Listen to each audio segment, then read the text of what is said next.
Hi எல்லாருக்கும் வணக்கம். So இன்னைக்கு நம்ம பார்க்க போகிற சீரீஸ் பார்த்தோம்னா 4வது சீரீஸ். 100 கொஷின் சீரீஸில் 4வது சீரீஸ் பார்க்க போகிறோம். இது வந்து ஃபுல் அண்ட் ஃபுல் வந்து இலக்கணமே வந்து எடுத்துகிட்டு வந்திருக்கேன். ஸோ நிறைய பேர் வந்து கேட்டாங்க இலக்கணம் கொடுங்க அப்படின்னு சொல்கிற மாதிரி 100 கொஷின்ஸும். ஸோ அந்த மாதிரி இலக்கணம் வந்து 100 கொஷின்ஸ் எடுத்துகிட்டு வந்திருக்கேன்.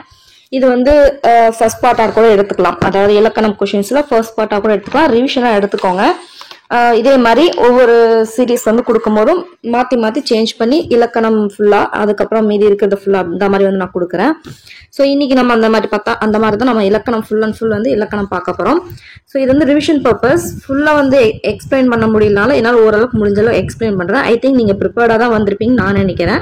ஓகேங்களா? ஓகே, நம்ம பார்க்கலாம். ஓகேங்களா? சப்போஸ் ஏதாவது நான் மிஸ்டேக் பண்ணியிருந்தாலும் கீழே தயவு செஞ்சு மென்ஷன் பண்ணுங்கள், நான் சேஞ்ச் பண்ணிக்கிறேன். ஓகே, நம்ம வளவலான்னு பேசாமல் உள்ளே போகலாம். ஓகே, ஃபர்ஸ்ட் கொஸ்டின், சார்பெழுத்துக்கள் எத்தனை வகைப்படும்?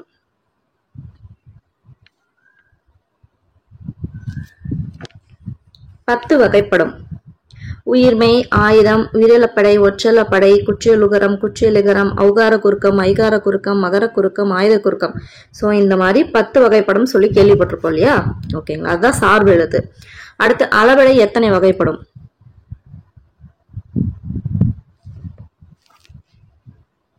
2. உயிரிழப்படை, ஒற்றல்லப்படை. ஓகே, உயிரிழப்படை எத்தனை வகைப்படும்?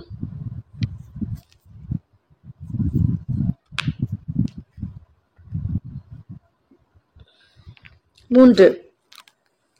அதாவது பார்த்தோம்னா சொல்லிசை, இன்னிசை, செயலிசை நினைக்கிறேன். ஸோ அந்த மாதிரி 3 வகைப்படும். ஓகே, உயிரிழப்படையில் அளபெடுக்கும் எழுத்துக்கள் எத்தனை? ஸோ வந்து கொடுத்துருப்பாங்க எந்தெந்த எழுத்துக்கள் வந்து அளபெடுக்கும் அப்படின்னு சொல்லிட்டு உயிரிழப்படையில். ஸோ அது என்னென்ன அப்படின்னு சொல்லிட்டு பார்த்துக்கோங்க. அது எத்தனை எழுத்துக்கள் அப்படின்றது வந்து கொஸ்டினாக கேட்பாங்க. என்ன எழுத்துக்கள்னு கேட்க மாட்டாங்க, எத்தனை எழுத்துக்கள் தான் மெயினாக கேட்பாங்க.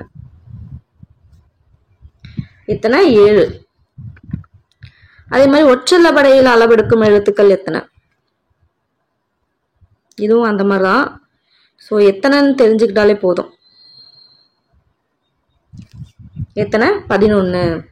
அடுத்து, செய்யுளில் ஓசை குறையும் போது அளவெடுப்பது எது? பேர்லயே வந்துருச்சு நினைக்கிறேன். செய்யுளிசை அளபடை. ஓகே, இந்த செய்யுளிசை அளபடைக்கு வேறு பெயர் இருக்கு, அது என்ன? செய்யுள்னாவே என்னவா இருக்கும்? ஒரு இனிமையா ஒரு இசையோடு இருக்கும் இல்லையா? இசை நிறை அளபடை. அதே மாதிரி செய்யுளில் ஓசை குறையாத விடத்தும் இசை இனிமைக்காக குறில் எழுத்து நெடில் எழுத்தாக மாறி அளவெடுப்பது. இசைன் வந்துச்சுனாவே என்னன்னு போடணும்? செய்யுள் இசை போட்டுறாதீங்க.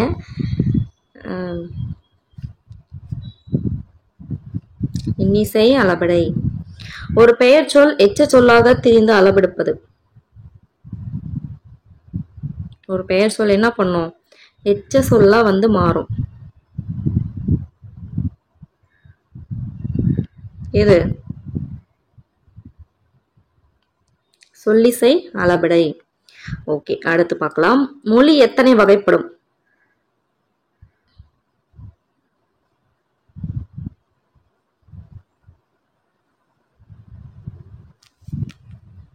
3 வகைப்படும். ஸோ அதனால கீழே அப்படி லைனா பார்க்கலாம். ஒரு சொல் தனித்து நின்று பொருள் உணர்த்துவது. அதாவது தனியா பேர்லயே வந்துருச்சு இல்லையா? தனிமொழி. ஈஸியா இருக்குன்னு நினைக்காதீங்க கொஷின்ஸை. இந்த கொஷினே வந்து ஸ்டேட்மெண்ட்டாக கேட்க வாய்ப்பு இருக்கு. ஸோ வந்து அதோட அர்த்தம் என்னன்னு புரிஞ்சிச்சுன்னா தான் நீங்கள் ஸ்டேட்மெண்ட்ல வந்து நீங்கள் பண்ணுறதுக்கு, அதாவது வந்து டிக் பண்ணுறதுக்கோ இல்லை மார்க் பண்ணுறதுக்கோ உங்களுக்கு ஈஸியாக இருக்கும். ஸோ அதனால வந்து இதை நீங்கள் இப்படின்னு எடுத்தாலும் ஓகே, நீங்கள் ஸ்டேட்மெண்ட்டாக எடுத்து யோசிச்சாலும் ஓகே. ஓகேங்களா? சரி, ஓகே. ஒன்றிற்கு மேற்பட்ட சொற்கள் தொடர்ந்து வந்து பொருள் தருவது.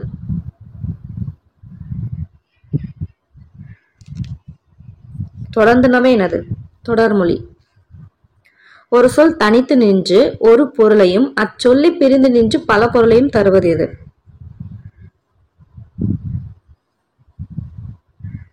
அதாவது தனியா இருந்துச்சுன்னா ஒண்ணு, அந்த சொல் அந்த இதே வந்து 2ஆ பிரிச்சோம் அப்படின்னு சொன்னோம்னா அது வந்து வேற மாதிரி சொல் தரும், பொருள் தரும். ஸோ அது பேர் என்னன்னு சொல்றாங்க?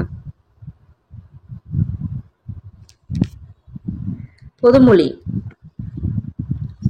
எட்டு என்பது எது? என்ன என்ன வகையான மொழி?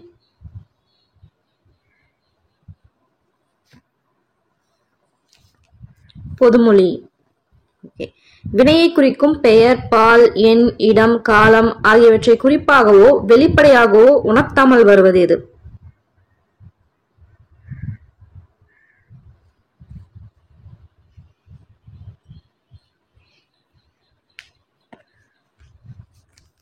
தொழிற்பெயர். இப்ப எழுதுதல் இல்ல எழுதல்னு வச்சுக்கலாம். இதுல பார்க்கலாம். இதுல பார்த்தோம்னா இதுல வந்து பெயரோ இல்ல பால் என்ன அதாவது எத்தனை இது ப்ளூரலா இல்ல சாரி எப்படி சொல்றது, ஒருமையா பன்மையா, இல்ல வந்து பார்த்தோம்னா முன்னிலையா படற்கையா, இல்ல என்ன காலம், இறந்த காலம், நிகழ்காலம் எதுவுமே குறிப்பாவும் இது பண்ணல, வெளிப்படையாவும் உணர்த்தல. ஸோ வந்து அது என்னது, அதாவது தொழிற்பெயர். ஓகேங்களா? Okay okay. இதுல வினையடி பிளஸ் விகுதிகள் இதை வந்து என்னன்னு சொல்லுவாங்க?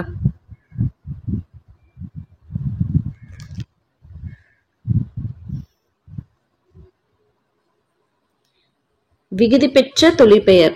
அதான் வினையடியும் விகுதிகளும் ரெண்டு சேர்ந்து, வினையும் விகுதியும் சேர்ந்துச்சுன்னா என்னது? விகுதி பெற்ற தொழிற்பெயர்.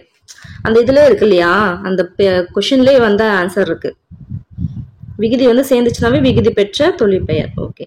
வினை பகுதியை தொழிற்பெயராக வருவது என்னது? கன்ஃபியூஷனா தான் இருக்கும், பட் வந்து இது பண்ணிதான் ஆகணும். வினைப்பகுதியே தொழிற்பெயரா வந்துச்சுன்னா என்னது? முதல்நிலை தொழிற்பெயர். ஓகே. விகுதி பெறாமல் முதல்நிலை திரிந்து வருவது. பேர்ல கொஸ்டின்ல வந்துச்சு, முதல்நிலை திரிந்து வருவது விகுதி பெறாமல் என்னது? முதல்நிலை திரிந்த தொழிற்பெயர். ஓகே. வினையை குறிக்காமல் வினை செய்பவரை குறிப்பது. வந்தவர், போனவர், வந்தவன், செய்தவன், அந்த மாதிரி அந்த வினையை குறிக்காமல் அந்த வினையை வந்து யாரு செஞ்சாங்களோ அவங்களுக்கு குறிக்கும். வினையால் அணையும் பெயர். கேட்டவர் மகிழ பாடிய பாடல் இது. இத்தொடரில் இடம்பெற்றுள்ள தொழிற்பெயரும் வினையால் அணையும் பெயரும் முறையே சொல்ற மாதிரி சொல்லிக்கலாம். எக்ஸாம்பிள் அதுல எது பார்த்தோம்னா தொழிற்பெயர், அதுக்கப்புறம் அதுலயே வந்து வினையால் அணையும் பெயர் என்னன்னு சொல்லிட்டு நான் என்ன சொல்லுங்கிற மாதிரி சொல்லியிருக்கோம். ஃபர்ஸ்ட் தொழிற்பெயர் செலக்ட் பண்ணுங்க, அதுக்கடுத்து வினையால் அணையும் பெயர் என்ன அப்படின்னு சொல்லிட்டு செலக்ட் பண்ணுங்க. ஃபர்ஸ்ட் தொழிற்பெயர் என்னது?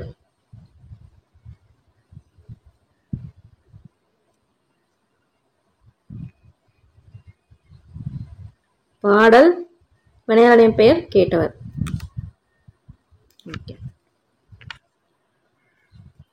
எல் என்றால் டேஷ் என்று பொருள்.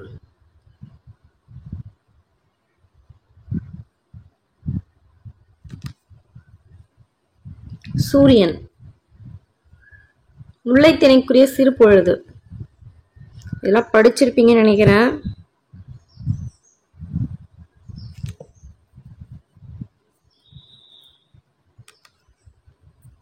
முல்லைனா காடு, காடும் சார்ந்த இடமும் தெரியும் இல்லையா? அதுல என்ன சிறு பொழுது என்ன? மாலை. வழிப்பறி, நிறை கவர்தல், இது வந்து எந்த நிலத்தினோட தொழில்? ஸோ ஒவ்வொன்றுக்கும் ஒவ்வொரு தொழில் இருக்கும், படிச்சிருப்பீங்க அகத்திணையில. ஸோ அது வந்து நிறை கவர்தல், வழிப்பறி இதெல்லாம் செய்யறவங்க இங்க பாலை. அங்கதான் வந்து என்னது, ஒண்ணுமே இருக்காது. அங்க வந்து அவங்களால விவசாயம் செய்ய முடியாது, எதுவுமே பண்ண முடியாது. அப்ப நம்ம என்ன பண்ணுவாங்க, அவங்க தொழில் வந்து என்னது, வரவங்க கிட்ட வந்து அடிச்சு புடுங்கிறது தான் அவங்களோட இதுவா இருக்கும். ஓகேங்களா? அப்படின்னு ஞாபகம் வச்சுக்கோங்க. ஸோ வந்து கனெக்ட் பண்ணி படிங்க, அந்த நிலத்துக்குள்ள என்ன பண்ண முடியும்னு கனெக்ட் பண்ணி படிக்கணும். அப்பதான் ஞாபகம் இருக்கும். மனப்பாடம் பண்ணிக்கலாம், இதெல்லாம் மனசுல நிக்கவே நிக்காது. ஃபேக்டா படிக்கணும், புரிஞ்சு படிக்கணும். ஓகே. காடு சார்ந்த இடமும் அமைந்த பகுதி. ரொம்ப ஈஸி தானே? முல்லை. ஓகே. அகத்திணை வகைகள் எத்தனை?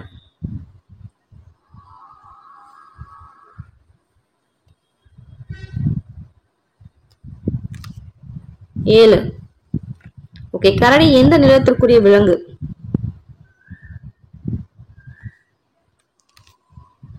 குறிஞ்சி. ஓகே. பெரும்பொழுதின் கூறுகள்.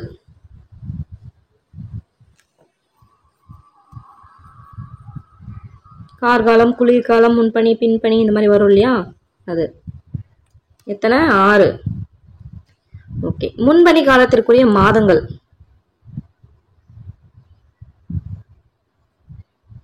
இதெல்லாம் ரொம்ப முக்கியமான டாபிக் இது.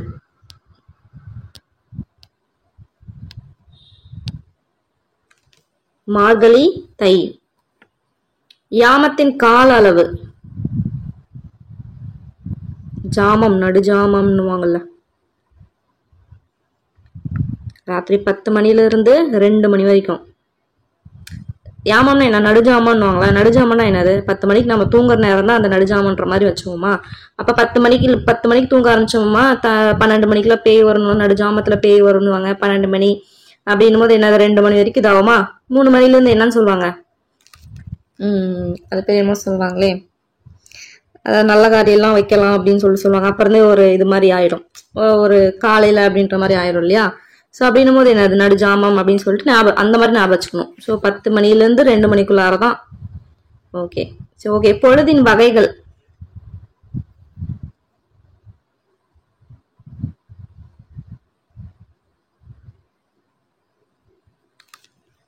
ரெண்டு. ஓகே. ஸோ இது வந்து பார்த்தீங்கன்னா டேபிள் காலம்ஸ்லாம் நிறையா இருக்கும். இதில் வந்து பார்த்தீங்கன்னா ஓகே, நான் ஜஸ்ட் வந்து உங்களுக்கு ரிவிஷனுக்காக கொண்டு வந்தேன். இல்லை எனக்கு வந்து இது எக்ஸ்பிளனேஷனோட வேணும்னு சொன்னீங்கன்னா தனியாக ஒரு வீடியோவே போடுறேன்.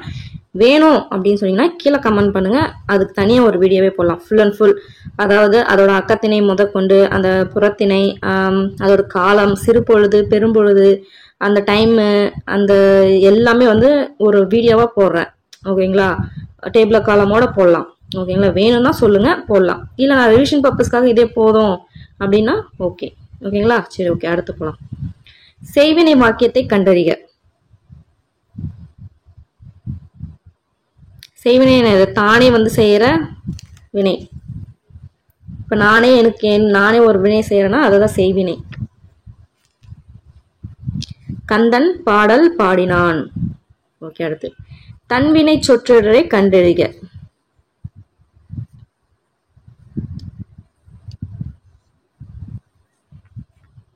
முருகன் மேலே ஏறினான். ஓகே. முறையாக அமைந்த சொற்றொடரை தேர்வு செய்க. சரி பண்ணி எழுதுறோம் இல்லையா, அது. நேற்று நான் சங்ககிரியில் இருந்து சேலம் வந்தேன். ஓகே. இளவேனில் இதோட பெயர் சொல். இது ஒரு பெயர் சொல். அதோட வகை என்ன?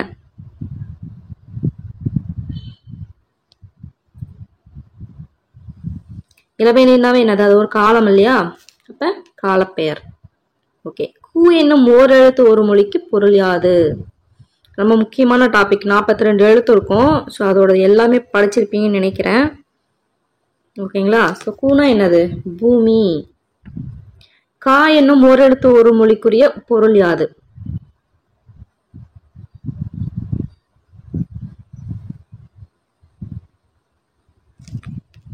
சோலை. காசோலைன்னு ஞாபகம் சொன்னேன் ஒரு டைம், சொன்ன நினைக்கிறேன். ஓகே. எதிர்ச்சொல் தருக. அகவல்.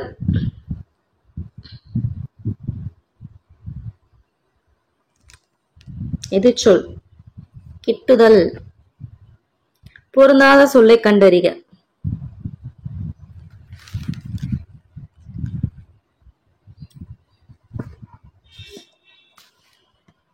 யாரு? சீவகன். இந்த மாநாய்க்கன், மாசாத்துவன், கோவலன் இவங்கெல்லாம் பார்த்தோம்னா சிலப்பதிகாரத்தோட கதைமாந்தர்கள்ல வருவாங்க. ஸோ சீவகன்றது வந்து பார்த்தோம்னா சீவக சிந்தாமணியோட தலைவன். ஸோ அப்படின்னும் போது என்னது? அதுதான் பொருந்தாத சொல். ஓகே. இதுல பொருந்தாத சொல்லை கண்டறிங்க பார்க்கலாம்.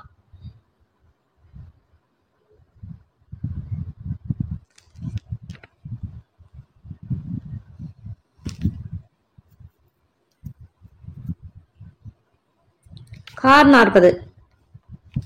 ஏன் என்ன தெரியுங்களா? கீழே கமெண்ட்ல போடுங்க பார்க்கலாம். ஓகே. செயல்பாட்டு வினை வாக்கியம் கண்டறிக.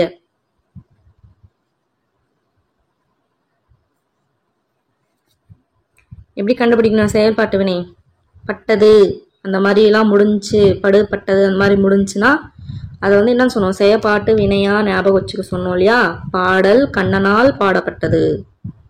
அடுத்து 41. சொல் அமைப்பின் கட்டுப்பாடுகளை பேணவும், பொருள் மயக்கத்தை தவிர்க்கவும், பேச்சின் இயல்பை பேணவும், இனிய ஓசைக்காகவும் இவ்விலக்கண எழுத்துக்களின் டேஸ் தேவைப்படுகிறது.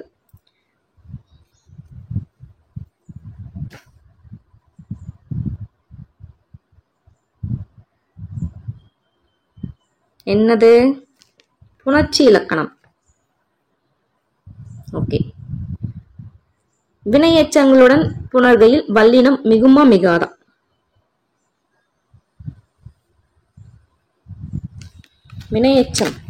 வினையெச்சம்னா ஃபர்ஸ்ட் என்னன்னு தெரிஞ்சுக்கணும் இல்லையா?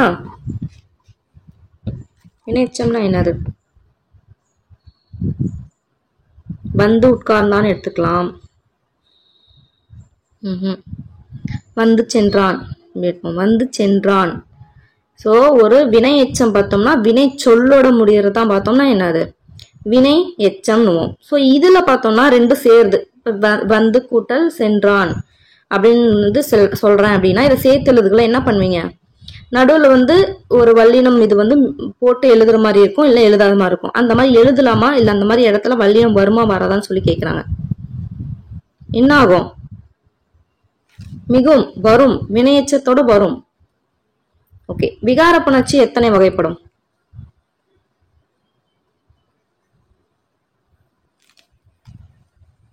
மூன்று வகைப்படும். என்னென்னது? அதுக்கு ஆன்சர் பாருங்க. தோன்றல், திரிதல், கெடுதல். ஓகேங்களா? தோன்றல்னா என்னது? தோன்றும். இப்ப வந்து கூட்டல் சென்றான்ல இச்சனாச்சு தோன்றுச்சு. திரிதல்னா என்ன? மாறும். கெடுதல்னா என்னது? ஃபுல்லா வந்து கெட்டு போயிடும், அங்க அழிஞ்சு போயிடும், அதுதான் கெடுதல். அந்த மாதிரி மூணு வகைப்படும். ஓகே. வல்லினம் மிகுந்து வருதல் என்ன புணர்ச்சியில் பார்க்கப்படும்? மேலதான் நம்ம பார்த்தோம். என்னது? தோன்றல் விகாரத்தில் தான் தோன்றும் இல்லையா? ஓகே. அதற்கு, இதற்கு, எதற்கு என்ற சொற்களின் பின் வல்லினம் மிகுமா மிகாதா? இது வந்து ஒரு டாபிக்கே இருக்கு.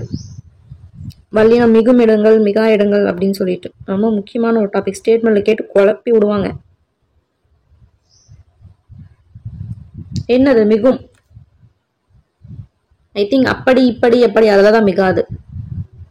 சுட்டெழுத்துக்களின் பின் வல்லினம் மிகுமா மிகாதா?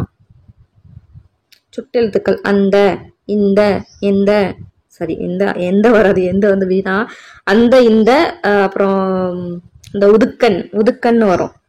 ஆ இ ஊ அப்படின்னு வரும். அதான் சுட்டு எழுத்தணும் இல்லையா? 3. ஸோ அதுல பார்த்தோம்னா வல்லினம் மிகுமா மிகாதா? மிகாதுன்னு சொல்றாங்க. அது சரியா தவறா? என்ன ஆகும்? மிகும். அந்த பையன் இப்ப போடுவோமா? அப்ப மிகும் தானே. ஓகே. எண்ணு பெயர்களின் பின் வல்லினம் மிகுமா மிகாதா? சரி, வல்லினம் வந்து மிகும். எண்ணும் பெயர்களின் பின் வந்து வல்லினம் மிகும். ஸோ அதுல வந்து எந்த எண்ணுக்கு பின்னாடி இதாகும்? 2 எண்ணுக்கு பின்னாடி வந்து வல்லினம் மிகுனுவாங்க. அந்த 2 எண்ணுக்கு தவிர மீதி எதுலுமே மிகாதுன்னுவாங்க. ஒரு கண்டிஷன் கொடுத்துருப்பாங்க. ஸோ அந்த இதுல 8 7 6 5 இல்ல 2 எழுத்துமே சொல்லுங்க. 2 எழுத்து கூட சொல்லுங்க. நம்மளுக்கு தெரிஞ்ச எக்ஸாம்பிளே இருக்கு. 8 தொகை 10 பாட்டு. 8 10க்கு பின்னாடி மட்டும்தான் வல்லினம் மிகும். இது தவிர எந்த எண்ணிலுமே என்ன ஆகாது? வல்லினம் மிகாது. ஓகேங்களா? ஓகே. திசை பெயர்களின் பின் வல்லினம் மிகாது. சரியா தவறா? அதாவது எக்ஸாம்பிள் வச்சு சொல்லி பாருங்க. இப்ப திசை பெயர்னா நம்மளுக்கு என்னன்னு தெரியும் இல்லையா?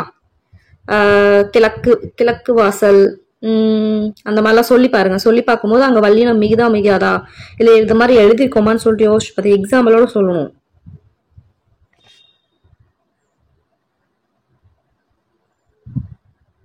இப்ப வடகிழக்குன்னு எடுத்துக்கலாம். வடகிழக்கு என்ன? வடகிழக்கு இக்கு போட்டுதான் எழுதுவோம். அப்ப மிகுமா மிகாதா? மிகும் இல்லையா? அப்ப என்னது? தவறு. அடுத்து, வன்தொடர் குற்றிலுகரங்கள் நிலைமொழியாக இருந்து புணர்வையில் வல்லினம் மிகுமா மிகாதா? வன்தொடர் குற்றிலுகரம்னா அதுக்கு என்னன்னு தெரிஞ்சிருக்கணும்.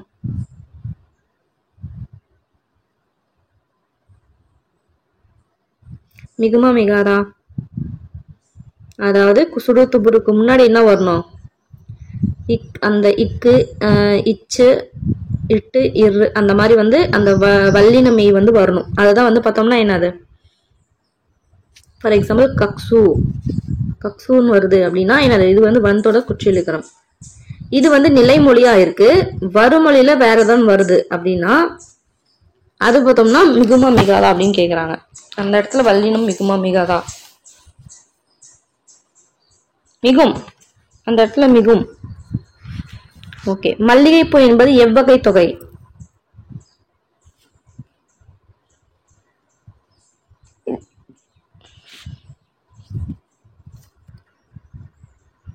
இரு பெயரொட்டு பண்பு தொகை. அதாவது பூ பூன்னு சொல்லிட்டு பொதுவா சொல்லிட்டு அதுக்கு வந்து குறிப்பா இன்னொன்னு வந்து மல்லிகைன்னு சொல்லிட்டு குறிப்பா சொல்றாங்களே, அந்த மாதிரி வார்த்தை இரு பெயரொட்டு பண்பு தொகை அப்படின்னுவாங்க. இப்ப பார்த்தோம்னா பனைமரம், பனைமரம் அப்படின்றோம்னா மரம் பொதுவா இருக்கும், அதுக்கு முன்னாடி வந்து குறிப்பா பனை அப்படின்னு சொல்லிட்டு குறிப்பா சொல்லுவாங்க. அதுதான் வந்து இரு பெயரொட்டு பண்பு தொகை. ஓகேங்களா? ஓகே. வன்தொடர் குற்றியலுகரங்கள் நிலைமொழியாக இருந்து புனகையில் வல்லினம் மிகுமா மிகாதா? என்னதானே பார்த்தோம், அதேதான். சாரி. ஓகே, மிகும். ஓகே, இதுவும் அதே மாத்திக்க. Okay, sorry. ஓகே, அடுத்து பார்க்கலாம். கூவா குயில் இத்தொடரில் பயின்று வந்துள்ள பெயரச்சத்தின் வகை என்ன? கூவா குயில். இது பிரிச்சு எழுதும்போது எப்படி எழுதலாம்? கூவாத குயில் அப்படின்னு எழுதாமா? இதுல என்னாச்சு?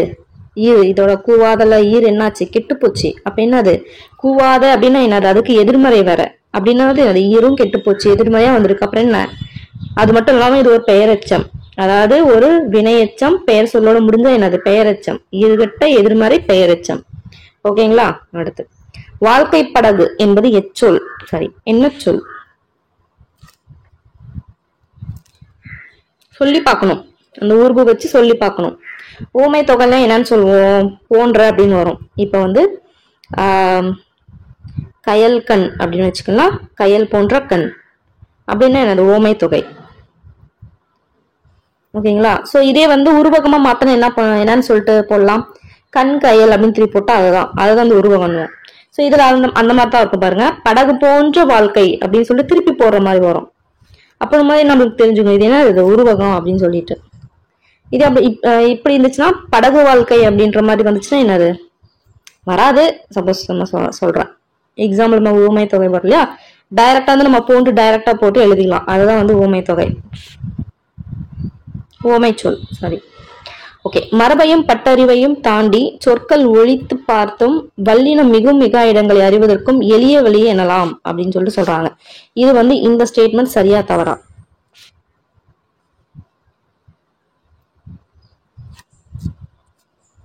என்னது சரி அப்படின்றாங்க. சோ மரபையும் பட்டறிவையும் தாண்டி சொற்களை வந்து ஒழித்து பார்த்தோம், அதே மாதிரி வல்லினம் மிகும் இடங்களை வச்சு அறிவதற்கும் பார்த்தோம்னா எளிய வழி எனலாம். அந்த மாதிரி ஒழித்து பார்க்கறது வந்து பார்க்கலாம் எளிய வழி அப்படின்றாங்க. ஓகே. தனிக்குறில் எழுத்தை அடுத்து வரும் ஆகார எழுத்தின் பின் டேஸ் வல்லினம் மிகுமா மிகாதா? தனிக்குறில் மாத்திக்கோங்க.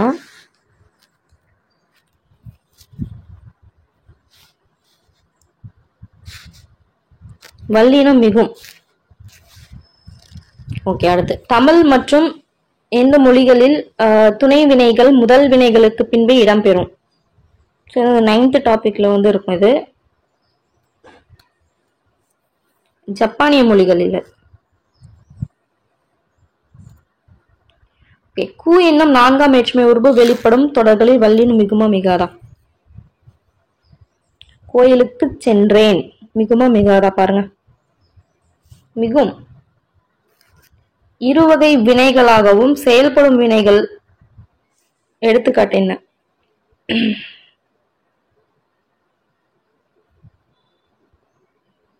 எல்லாமே தான். போ, வா, தள்ளு. அடுத்து பேச்சு மொழிகளையே எதோட ஆதிக்கம் அதிகமாக உள்ளது?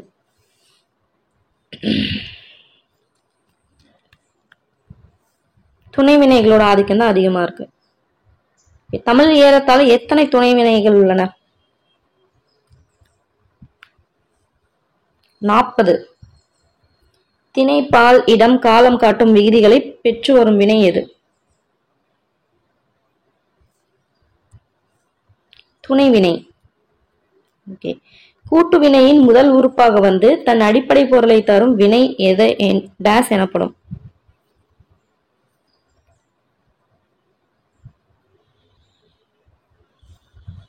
முதல் வினை. அதே மாதிரி ஒரு கூட்டு வினையின் இரண்டாவது உறுப்பாக வந்து தன் அடிப்படை பொருளை விட்டுவிட்டு முதல் வினைக்கு துணையாக வேறு இலக்கண பொருளை தரும் வினை என்ன? சோ நாம் இதிலே சொல்லிட்டோம் துணையாக வரும் அப்படின்னு சொல்லிட்டோம். துணையாக வரும் அப்படின்னாலும் என்னது? துணை வினை. வினை சொற்களை அமைப்பின் அடிப்படையில் எத்தனை வகைப்படும்?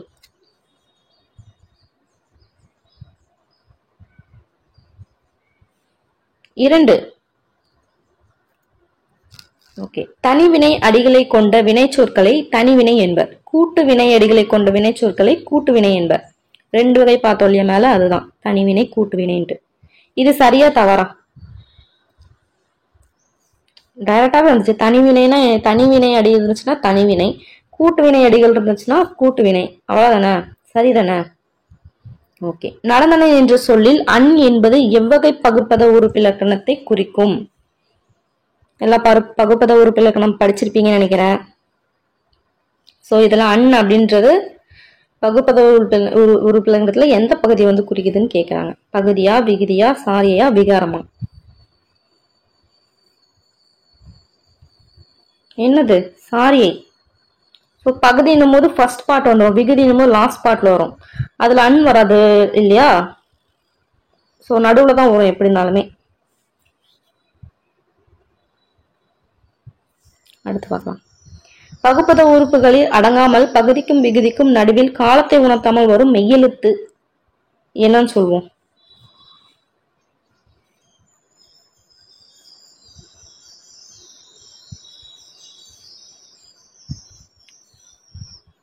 எழுத்து பேரு. ஓகே. ஓடின என்பது எவ்வகை வினைமுற்று விகுதிக்கு எடுத்துக்காட்டாகும்?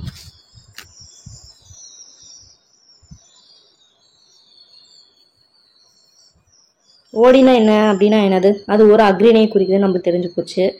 அந்த அக்ரிணை என்னது? நிறைய இருக்கிற மாதிரி. ஓடினா என்ன? நிறைய ஓடுது அப்படின்ற மாதிரி தெரியுது. அப்படின்னும் போது என்னது? அளவின் பால் வினைமுற்று விகுதி. ஓகே. பரிக்காதீர் என்பது எவ்வகையான இடைநிலையாகும்? பரிக்காதீர் இறந்த காலமா, நிகழ்காலமா, எதிர்காலமா, இல்ல எதிர்மறை இடைநிலையா?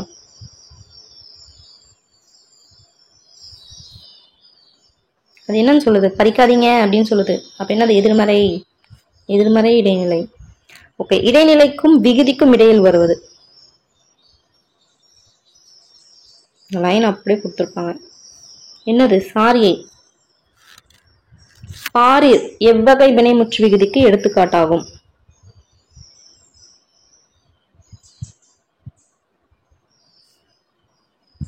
பாருன்னா என்னது? ஒருத்தவங்களை வந்து பாருங்க அப்படின்னு சொல்ற மாதிரி இருக்கு. அப்படின்னு முன்னாடி இருக்கவங்களை தான் பாருங்கன்னு சொல்ல முடியும். அதுக்கப்புறம் பாரீர்னும் போது என்னது? நிறைய பேத்த பாரீர், இங்க எவ்வளவு அழகான ஒரு மரம் இருக்கு அப்படின்னு சொல்லிட்டு ஒரு மேடையில ஒரு அரசியல்வாதி பேசுறாரு அப்படின்னா என்ன அர்த்தம்? முன்னாடி ஒருத்தவங்க நின்றுப்பாங்க, எத்தனை பேர் நின்றுப்பாங்க அப்படின் போது முன்னிலை, நிறைய பேர் நின்றுப்பாங்க, பன்மை. அப்ப முன்னிலை பன்மை வினைமுற்று விகுதி. பகுதிக்கும் விகுதிக்கும் இடையில் நின்று காலம் காட்டுவது. நம்ம காலம் காட்டாதுன்னு பார்த்தோம். ஆனா காலம் காட்டுறது எது அப்படின்னு சொல்லிட்டு சொல்லுங்க பார்க்கலாம். இடைநிலை.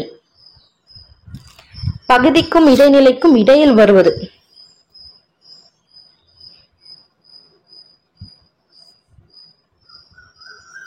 சந்தி. பிரிக்கக்கூடியதும் பிரித்தால் பொருள் தருவதும் ஆன சொல் டேஸ் எனப்படும். நம்மளால பிரிக்கவும் முடியும். அப்படி பிரிச்சோம்னா பொருளும் தரும். அப்படின்னு என்னது? பகுப்பதம். பகுப்பதத்தின் உறுப்புகள் மற்றும் வகைகள் எத்தனை?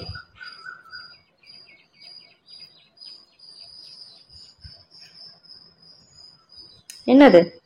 6 உறுப்புகள் இருக்கா? பகுதி, விகுதி, சந்தி, இடைநிலை, சாரியை, அந்த மாதிரி இருக்கா? சோ அதே 6 உறுப்புகள். அதோட வகைகள் எத்தனை? 2 வகைப்படும்.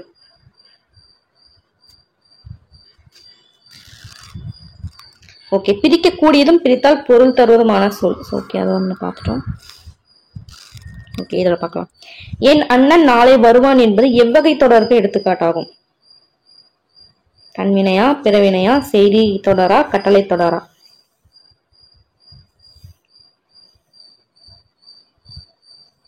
செய்தி தொடர். ஒரு ஃபேக்ட், அவ்வளவுதான். நாளைக்கு வருவோம், அவ்வளவுதான். ஓகே, இது நாற்காலி என்னும் தொடர் எவ்வகை தொடருக்கு எடுத்துக்காட்டு? இது நாற்காலி. பெயர் பயனிலை தொடர். ஓகே, செய்யப்படும் பொருளை முதன்மைப்படுத்தும் வினை என்ன வினை?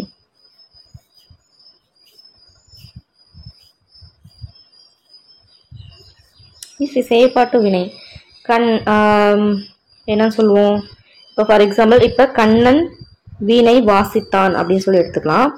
இப்போ என்ன வரும்? இதை வந்து செயற்பாட்டு வினையா மாத்தணும். என்ன வரும்? வீணை கண்ணனால் வாசிக்கப்பட்டதுன்னு வரும். ஸோ அந்த வீணை என்ற செய்யப்படும் பொருள் என்ன ஆகுது? அந்த செயற்பாட்டு வினையா மாற்றும் போது என்ன பண்ணுது? முதன்மைப்படுத்தப்படுது. அததான் வந்து என்னன்னு சொல்றோம்? செயற்பாட்டு வினை அப்படின்றோம். ஓகே, குமரன் மலையில் நனையவில்லை என்பது எதற்கு எடுத்துக்காட்டாகும்?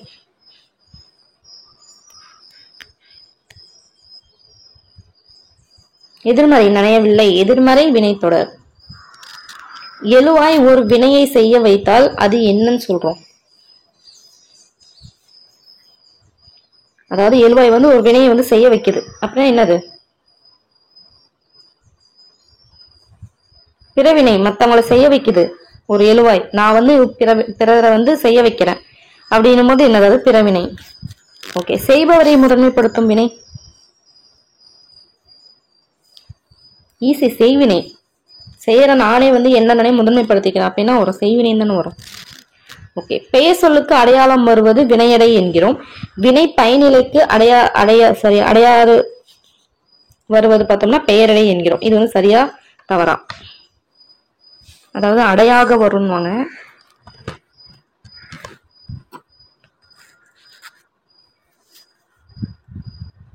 சாரிப்பா, மிஸ்டேக். நெக்ஸ்ட் டைம் இன்னும் நல்லா எடிட் பண்ணிடுறேன், கொஞ்சம் பொறுத்துக்கோங்க.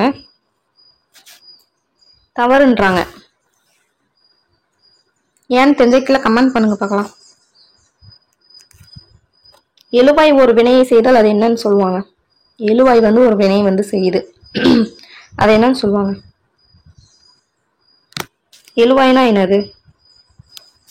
முன்னாடி ஏதோ ஒரு பேர் வரும், அதுதான் எழுவாய். இப்போ ஃபார் எக்ஸாம்பிள் கயல்விழின்னு வருது, அது வந்து என்னது? அதுவே ஒரு வினையை செய்யுது அப்படின்னா என்னது? கயல்விழி தனக்கே வந்து ஒரு வேலை வந்து செஞ்சுக்கிறது அப்படின்னு என்னது? தன்வினை. அவ்வளவுதான். ஓகே, விளையாடுபவர் யார்? இத்தொடரில் இந்த தொடர் வந்து எதுக்கு எடுத்துக்காட்டு அப்படின்னு சொல்லி கேட்கிறாங்க. எடுத்துக்காட்டு வந்து என்ன? இது வந்து வினை பயனிலையா, பெயர் பயனிலையா, வினா பயனிலையா? ஈஸி தான். வினா வந்துருச்சு அப்படின்னா வினா பயனிலை தான். ஓகே, ஒரு சில இடங்களில் தவிர ஒரு சொற்றொடரில் எழுவாய் பயனிலை பொருள் மூன்றும் ஒரு வரிசையில் தான் வர வேண்டும் என்று எந்த கட்டாயமும் இல்லை அப்படின்றாங்க. உண்மையா பொய்யா? ஒரு சில இடத்தை தவிர ஒரு சொற்றொடர்ல எழுவாய் பயனிலை செய்யப்படும் பொருள் மூணு ஒரே வரிசையில் தான் வரணும் அப்படின்னு சொல்லிட்டு எந்த ஒரு கட்டாயமும் இல்லை அப்படின்றாங்க.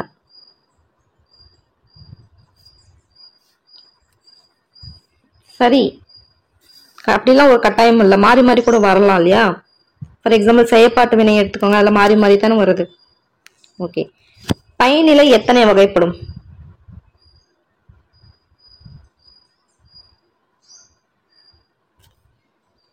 மூணு. என்னென்னது? கீழே பாருங்க. வினா பயனிலை, பெயர் பயனிலை, வினை பயனிலை. ஓகே, வினைமுற்று பயனிலையாக வந்தால் அது என்னன்னு சொல்லுவாங்க?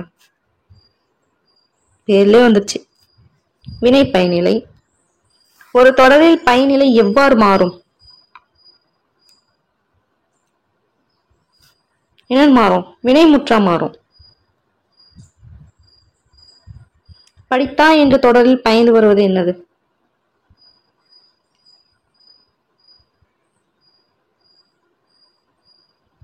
தோன்றா எழுவாய். எழுவாய் ஒரு வினையை செய்ய அதற்கு அடிப்படையாக தேர்ந்தெடுக்கப்பட்ட பொருளை என்னன்னு சொல்லுவாங்க?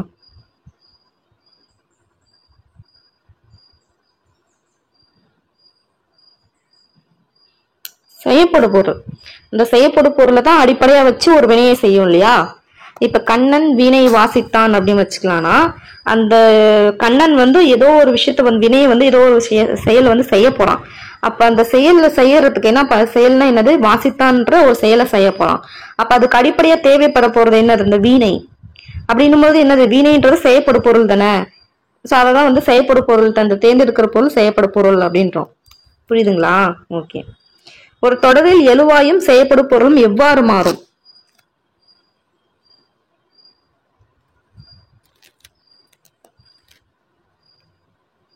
என்னன்னு மாறும்? பெயர் சொல்ல மாறும்.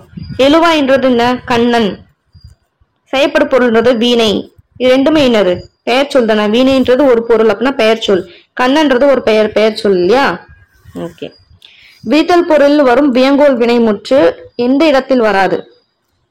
அதாவது வியங்கோல் வினைமுற்று நமக்கு தெரியும், வேண்டுதல், வைதல், விதித்தல், இந்த மாதிரி 4 இடத்துல வந்து வரும்னு சொல்லிட்டு நம்ம பார்த்திருக்கோம்.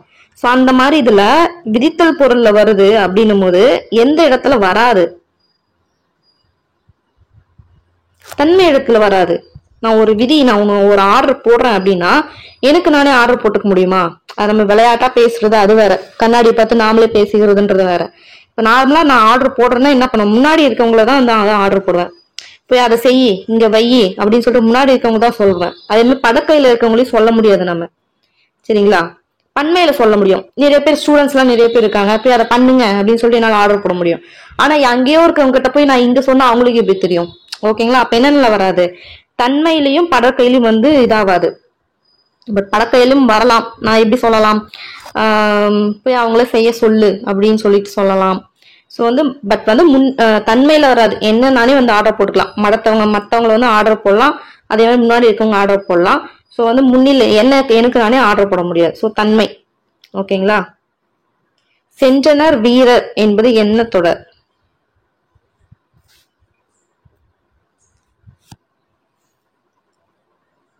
என்னது? சென்றனர்ன்றது என்னாச்சு, முடிஞ்சு போச்சு, ஒரு வினை முடிஞ்சு போச்சு அப்படின்னும் போது என்னது, இது வந்து எச்சம் வரத்துக்கு வாய்ப்பே இல்லை. எச்சம் ரெண்டுமே கேன்சல் பண்ணுங்க, எலிமினேஷன் மெத்தட் யூஸ் பண்ணுங்க. எச்சம் வரத்துக்கு வாய்ப்பே இல்லை. இடைச்சொல்ன்றது இடையில வருது, இந்த அதனால் அந்த மாதிரிலாம் வரும் இல்லையா? ஸோ அதுதான் பார்த்தோன்னா இடைச்சொல். நான் இங்க போகணும்னு நினைச்சேன் ஆனா இப்படி ஆயிடுச்சு. ஸோ இடையில ஒரு சொல் வந்து ரெண்டையும் கனெக்ட் பண்ற மாதிரி, அதுதான் இடைச்சொல். ஓகேங்களா? ஸோ இடைச்சொல்ல இது இடைச்சொல்லுக்கும் இதுக்கு என்ன சம்பந்தம் அப்படின்னு என்ன, ஒரு வினை முற்றுதான் வரும். ஸோ கான்செப்டா எடுத்துக்கிட்டா என்னது, சென்றனர் அப்படின்றது போயிட்டாங்க, முடிஞ்சு போச்சு, அவ்வளவுதான், ஒரு வினை முடிஞ்சிச்சு.